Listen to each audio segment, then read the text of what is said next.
50 na tayo. Ganyan kalinaw yung tubig. Ganda tignan. Yun. Yan ang dagat.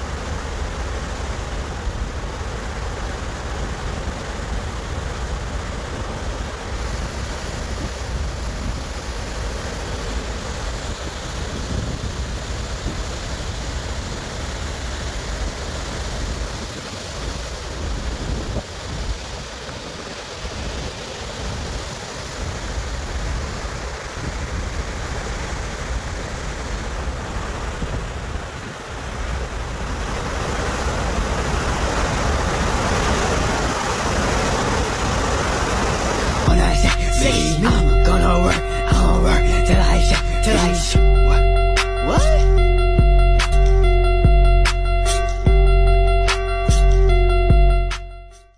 This is a low insulation monitor for ME engine. Once you have 4 kilo ohms, you've got an alarm of low insulation, and it will cause your engine to run it at a slow down mode. So you must need to fix it. How to fix it, I'm going to show you how we solve this problem on board ship. This is MAN B&W 5A60 ME C8.2. Electrical noise detected. Electrical noise.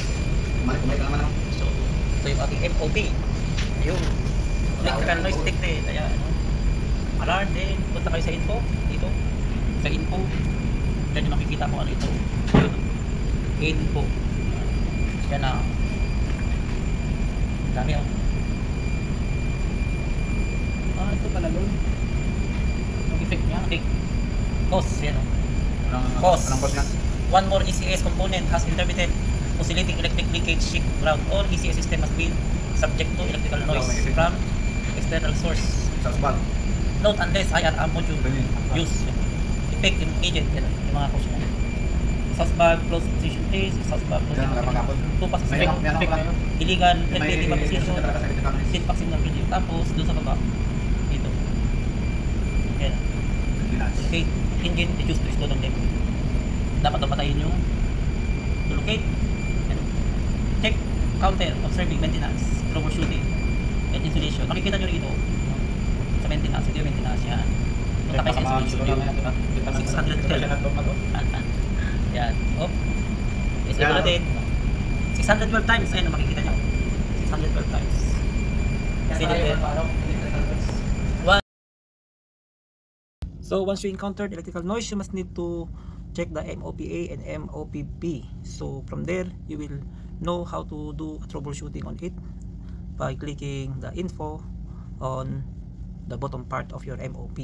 And from there is notes that in order for you to do a maintenance check or troubleshooting, you must need to stop the engine or run it in slow. Use at ATM based on level. If the FPC is equipped with IR module, go to step 7. Yan yung mga gagawin natin. No? 1 FPC disconnect power supply connector J1. Observe the increased total noise pulse factor system. If the increase has stopped, the FPC with intermittent oscillating electric leakage to shift ground has been found. Skip step 5. Yun. Reconnect the power supply connector J1. FPC to resume normal function and go back to step 2. Reconnect the power supply, etc. etc. Yan yung mga procedure. Tapos yung mga jumper na yan, mga JJJ na yan. Punta ka sa engine. Then, yan o. Process information, maintenance, punta ka sa HPS, SCU, yan yung mga makikita natin. Balik ka sa engine. Negative voltage, balik ka sa engine. Na. So in here are the other information that you may see on your MOP. From there we have this noise detection number T0T0 with 9.14 milliampere. And we had also information regarding your FIBA with 6.47 milliampere, the cylinder lubricator oil level, and you will find also the fuel pump plunger position with 6.047 milliampere, exhaust valve position with 8.79 milliampere, valve set point not need, and some other parameters with false and true. So is it very important for us ETO as ETR to be knowledgeable and aware on the parameters that we have on our MOP and MOBB. So that is test mode. It stop the MPC if you put it in test mode. And here you will see also some of the indicators. So you must need to explore your MOP while you are at work. So now, since we identify and done the precautionary measures, we need to go on the engine room and find the cause of noise, electrical noise that our ME engine has been detected, which causing a slowdown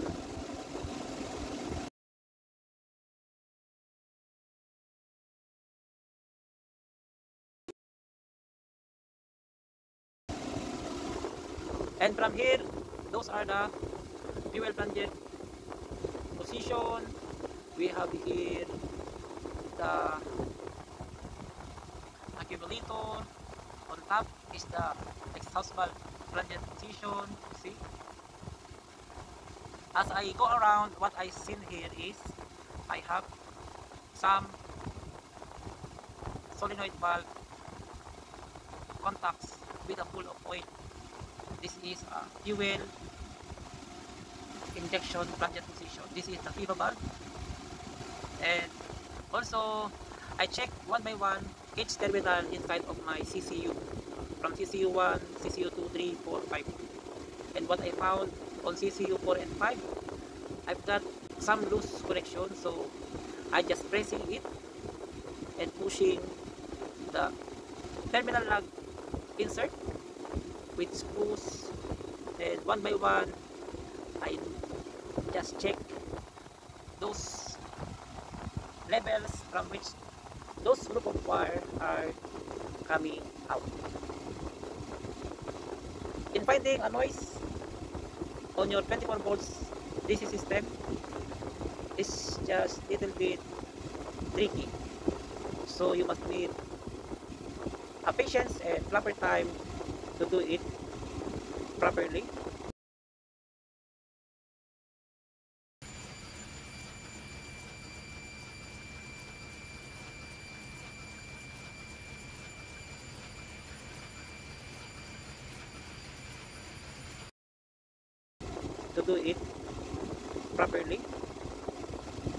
And as you may take a look in here, I found one wire cable going to my exhaust valve plunger position, which is inserted on the pipes, and that pipes is scratching or cutting the insulation of my cable. So for the moment I replace the sensor with a new one for us to continue our navigation because we are at sea. And always check those pipe joint. Normally it has a good clearance on it. So I tell it to my second engineer that when they are doing things on exhaust valve maintenance, just be very careful.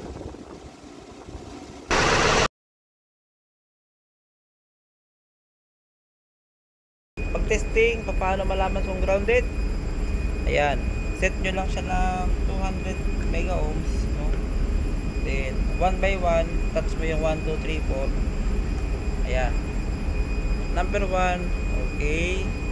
Tapos number 2, okay. Tapos number 3, okay. Number 4, okay. So verified mga kaibigan, itong sensor na to ay hindi siya grounded o wala siyang insulation fault. Pwede pa itong gamitin. Thank you.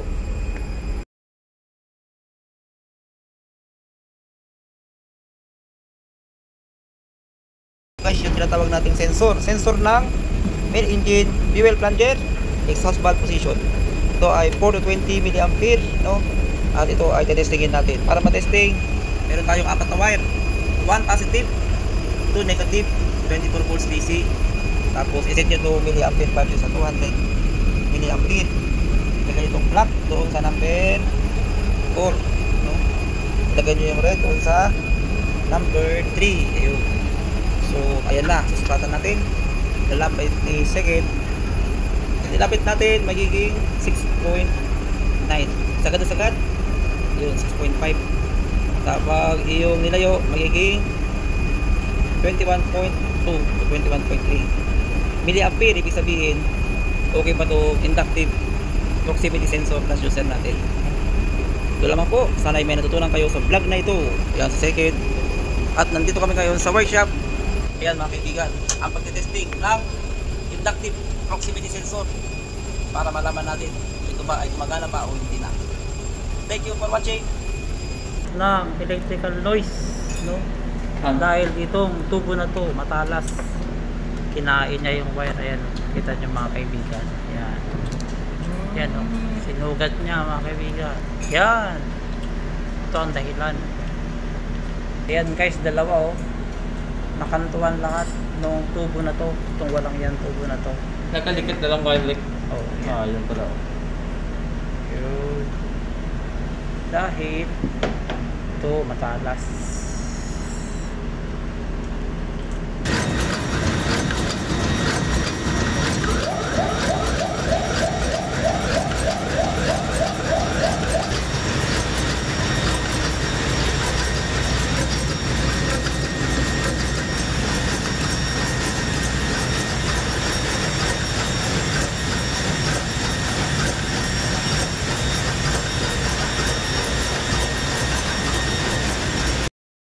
So we managed to fix the problem with our electrical noise that we had on our main engine.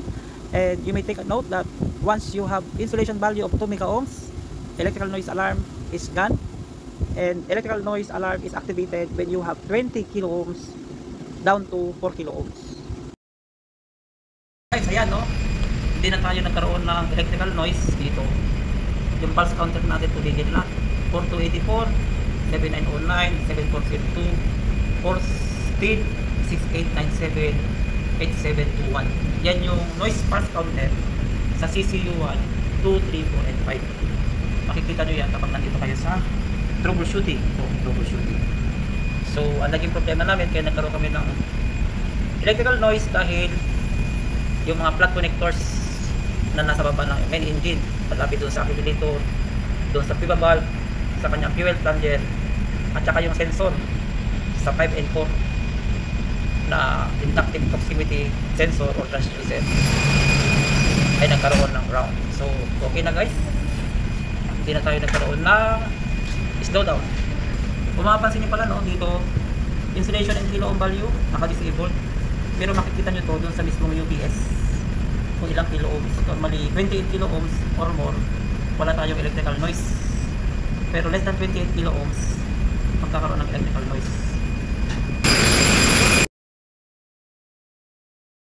So additional knowledge, those are the MPC10 designated with mark CCU1, CCU2, CCU3, CCU4, CCU5. If you have some noise pulse counter which is being displayed on your MOPA or MOPB, you will be reset it by removing the power on it, remove the ID key, and remove the terminal jumper of wire sensors being faulted. And after a 15 seconds, you must put it back, the power, the ID key, and the terminal plugs, and you may see that your MOP will back in a normal condition.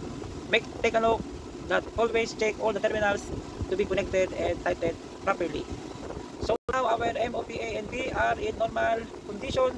We managed to run our engine at 77, 78 revolution per minute with equivalent values of guys, 2 point. Ito yung ID key, MPC10, ito yun, no? Ito yung CCU number 5. So CCU 1, 2, 3, 4, 5 nakalagay yan dito sa ating cabinet number. Doon naman yung mga MPC natin kabila. vehicle with fuel index about 90 and 12.2 knots. So is it very important also for us engineers, ETO, ETR, that we are aware on those panel displayed, the parameters for the starting air, scavenging air, scavenging pressure, the air bottle pressures, number 2 air bottle pressures, heavy 26 bars, and also our LT and HT cooling. You see, 82.2, and we have LT 30.8. That is the oil emission detectors. So everything now is put in normal, and no alarm was registered on our NOR control system alarm and monitoring. This is my main switchboard here at engine control room, and those are the pulse counter: 4294, 7909, 7402, 14,000, 146,097 for CCU4, and CCU5 is 8721. When at port, I'm going to set it by following the instruction given on the MPC10.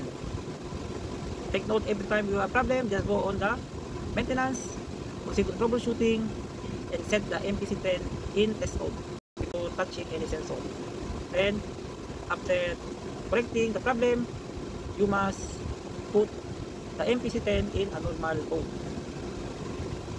That's it. I hope that you've learned a better understanding and additional knowledge on ME engine MAN PNW 5S60-C8.2.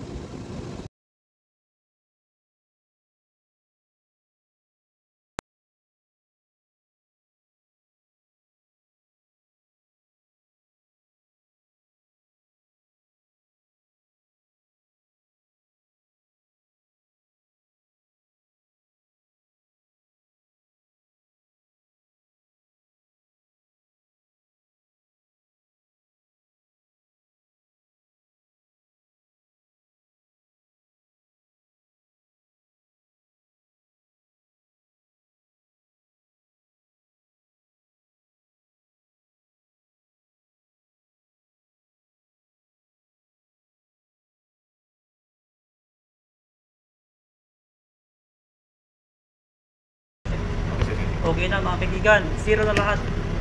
Na-reset na natin lahat ng CCU 1, 2, 3, 4, 5. Wala na yung 115,000. 44,000. Yung counter pala yung Noise pulse content. Yun. CCU. Yun. Naka-green na siya lahat. No, CCU 1. Mag-navigate tayo mga kaibigan. Mag-check tayo ng mga alarm. Cut out. Wala ng cut out. Alarm list, yun yung kanina. Double click lang to. Ayun tayo. Acknowledge. Ayun. Chain. 13. Isang acknowledge pa. Magiging ano yan. Magkabawas yan mga guys. Tignan nyo ah. Kasi makikita eh. Dito pipilitin ko to acknowledge. Ang hirap mag-vlog mga guys. Mag-subscribe na kayo mga guys. Ayan o. 12. 11. Para makatulong tayo sa mga kaibigan natin na gusto magbarko. Yan. Sa mga marunong din. Yan. Salamat mga kaibigan. Okay na.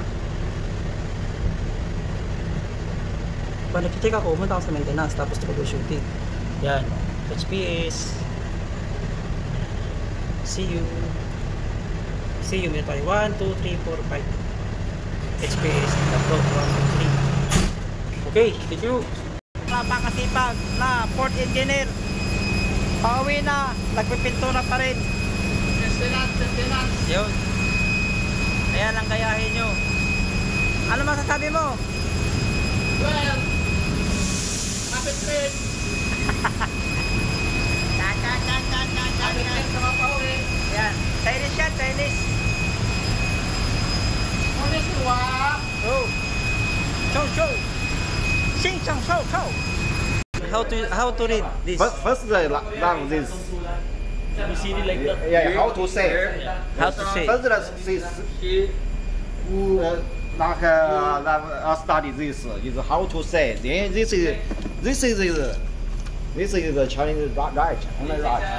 This is right. Yes. This is say. How to say? How to say? Yeah. first study this. This Mandarin. Yeah.